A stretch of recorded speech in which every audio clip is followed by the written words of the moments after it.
మొదటి కొరింథీయులకు రాసిన పత్రిక 3:16 మీరు దేవుని ఆలయమై ఉన్నారనియో దేవుని ఆత్మ మీరు నివసించుచున్నారని మీరు ఎరగరా. అంటే దేవుడు ఆలయం అంటే ఎవరంటమ్మా?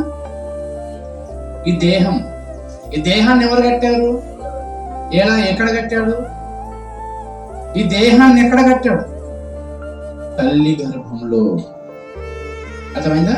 మనం ఇల్లు భూమి పైన కడతాము, కానీ ఈ దేహాన్ని ఎక్కడ కట్టాడు? తల్లి గర్భంలో. అర్థమవుతుందా? ఎందుకు కడుతున్నాడు ఈ తల్లి గర్భంలో ఈ దేహాన్ని? ఎవరినైనా ఈ ప్రపంచంలోకి వెళ్ళి నాలాంటి దేహాన్ని కట్టు అనుకున్నారు, ఎవరైనా కడతారా? అర్థమవుతుందా? ఇలాంటి శరీరాన్ని ఎవరైనా కట్టగలుగుతారా? రోబోలు చేస్తారు. ఏంటోని? ఇనుముతోని, లేకపోతే అల్యూమినియంతో, ప్లాస్టిక్ తో రోబోలు చేస్తారు.